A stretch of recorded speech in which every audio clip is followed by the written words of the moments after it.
नमस्कार। कवि भूषण को पढ़ रहे हैं। कवि भूषण जो कवियों के भूषण कहे गए हैं, जो धार के विपरीत तैरने की हिमायती रहे हैं। कविता की रीतिकालीन धारा जिस ओर बह रही थी, उसके विपरीत एक अलग परिपाटी की कविता जो समय की मांग भी थी। ऐसी कविता वीर रस की कविता की पर्याय बन चुके कवि भूषण की कविता की एक और बानगी आज हम देखेंगे। दूसरा कविता है पाठ्यक्रम में। बानी फहराने गहराने घंटा गजन के, नाही ठहराने रावराने देश देश की, नग बहराने ग्राम नगर पराने सोनी बाजत निशाने शिवराज जो नरेश के, हाथिन के हौदा उकसाने कुंभ कुंजर के, भवन को भजाने अरि छूटे लट गैस के, दल के दरारन ते कमठ करारे फूटे, और केरा के से पात बेहराने फन शेष के। शिवाजी के सैन्य प्रयाण का ही वर्णन है। पहले कवित्व में भी इसी प्रसंग को उठाया था कवि ने, और इस दूसरे कवित्व में भी शिवाजी की सेना जब युद्ध के लिए प्रयाण करती है, प्रस्थान करती है, तो उसके प्रभाव का अतिशयोक्तिपूर्ण वर्णन कवि ने किया है। बानी फहराने, बानी का यहाँ अभिप्राय है झंडा, ध्वज। ध्वज को भाले के साथ बांध लिया जाता है, उसको बाना बोलते हैं। बाने फहराने, फहराना। शिवाजी ने जब युद्ध के लिए प्रयाण किया, या शिवाजी जब युद्ध के लिए प्रयाण करते हैं बाने फहराने, तो युद्ध में जो युद्ध के ध्वज हैं वे सेना में लहराते हैं, फहराते हैं। गहराने घंटा गजन के, गहराना यानी अभिप्राय है सुनाई देना। घंटा गजन के, गज हाथी, गजन हाथियों के गले में जो घंटे बंधे हुए हैं, उन घंटों की ध्वनि अनुगुंजित होती है, सुनाई देती। गहराने का अभिप्राय है तेज स्वर में सुनाई देना। बाने फहराने गहराने घंटा गजन के। शिवाजी की सेना के झंडे देख करके और हाथियों के गले में बंधी हुई घंटियों की ध्वनि सुन करके नाही ठहराने, नहीं ठहरते हैं। कौन? राव राने देश देश के। देश देश के जो राव राजा हैं, देश देश के शत्रु पक्ष के जो राजा अपनी अपनी छोटी छोटी सैन्य टुकड़ियां लेकर के और युद्ध करने आए हुए होते हैं युद्ध भूमि में, जो ही वे शिवाजी की सेना के ध्वज फहराते हुए दूर से देखते हैं, या उनके कानों में हाथियों के गले में बंधी हुई घंटियों की ध्वनि पहुंचती है, वे डर करके भाग जाते हैं। कोई भी युद्ध भूमि में ठहर नहीं पाता, क्योंकि शिवाजी की वीरता की ऐसी धाक है, ऐसा आतंक छाया रहता है शत्रु पक्ष पर कि कोई भी वहां ठहर नहीं पाता। अगले चरण में कवि अत्युक्तिपूर्ण वर्णन करते हुए लिखता है। नग बहराने, नग यानी पर्वत, पहाड़, बहराने भर भरा के गिर जाना। जैसे अचानक विस्फोट होता है, बारूदी विस्फोट होता है और आसपास के जो पत्थर भर भरा के ढह जाते हैं, उसी प्रकार से शिवाजी की जब सेना चलती है तो धरती के कांपने से नग बहराने, पहाड़ हैं वे भर भरा के ढह जाते हैं, गिर जाते हैं। ग्राम नगर पराने सुनी बाजत निशाने शिवराज जो नरेश की।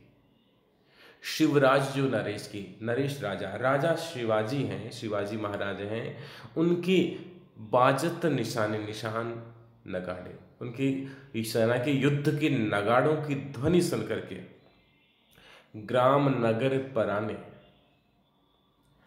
जो शत्रु शिविर है, शत्रु सेना है, वह गांव और नगरों की ओर उनको छोड़ छोड़ के भाग जाती है। और युद्ध के नगाड़े इतनी बुलंद आवाज में बजते हैं कि नग बहराने की पहाड़ भी भर भरा के ढह जाते हैं। हाथिन के होदा उकसाने कुंभ कुंजर के। हाथिन के होदा, हाथी पर बैठने के लिए एक चौकोर विशेष प्रकार का एक उपकरण रखा जाता है, हाथी के ऊपर बांधा जाता है, फिर उसके ऊपर सवार बैठते हैं, उसको बोलते हैं हौदा। हाथिन की हौदा उकसाने, जो शिवाजी की सेना में जो सरदार हैं, सैनिक हैं, वीर सेना नायक हैं, वे हाथियों के हौदे पर बैठ करके और उकसाने कुंभ कुंजर के। कुंभ यानी भी हाथी, कुंभ यानी होता है हाथी का मस्तक, और कुंजर का मतलब हाथी, कुंभ कुंजर का मतलब हो गया हाथी का मस्तक। उकसाने, उत्तेजित करना होता है। हौदे पर बैठ करके और जो सैनिक हैं या सेना नायक हैं, वे हाथी के मस्तक पर, कुंभ पर अंकुश चुपाते हैं और इस प्रकार से हाथी को तेज चलने के लिए, युद्ध की ओर प्रस्थान करने के लिए उत्तेजित करते हैं, उकसाते हैं। और ये देख करके, और भवन को भजाने, अली, अली लिखा है लेकिन मुझे लगता है अली के बजाय अरि पाठ होना चाहिए। भवन को भजाने, घर की ओर भाग जाते हैं। कौन? अली, अरि, शत्रु, शत्रु हैं वो अपने घर की ओर भाग छूटते हैं। अली छूटे लट केस के, और इस हड़बड़ाहट में उनके केश और उनके जो बालों की लटाएं हैं वे अस्त व्यस्त हो जाती हैं, बिखर जाती हैं, उनके मुकुट और कवच कहीं के कहीं चले जाते हैं, और इस हड़बड़ी में भी भागते हैं कि उनके बाल बिखर जाते हैं शत्रु सैनिकों के।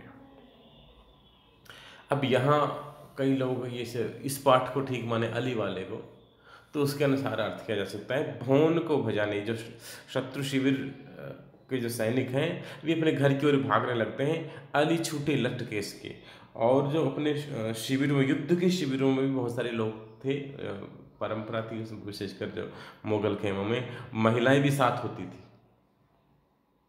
तो महिलाओं के बालों में जो खुशबू वाले तेल आदि इत्यादि का प्रयोग किया गया है, तो भ्रमर उनमें उलझे हुए होंगे।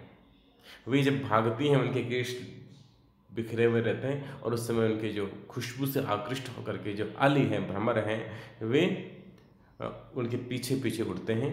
वे भी अब मुक्त होकर इधर उधर उड़ने लगते हैं। ये अर्थ को ज़्यादा ठीक नहीं लगता, अली के बजाय अरि पाठ मुझे ठीक लगता है, यही होना चाहिए। लगता है ये शायद मुद्रण की गलती रही है।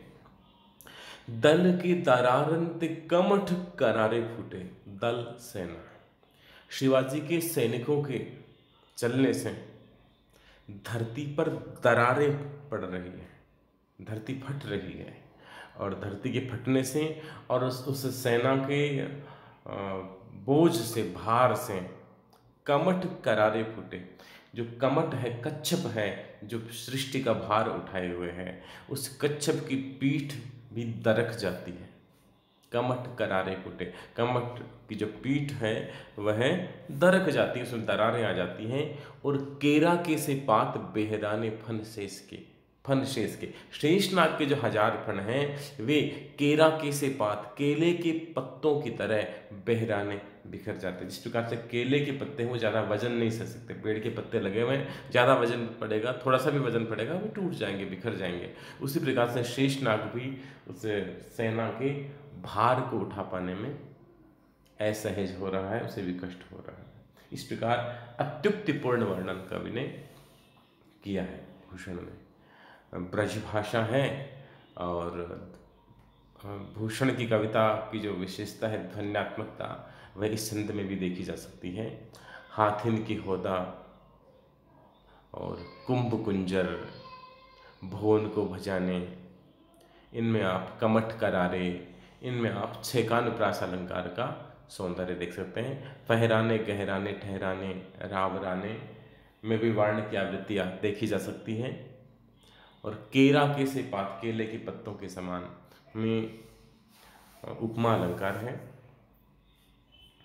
इस तरह से शिवाजी की सेना की वीरता का वर्णन है वह भूषण ने अपने अंदाज में किया है। शेष अंश हम आगे पढ़ेंगे। धन्यवाद।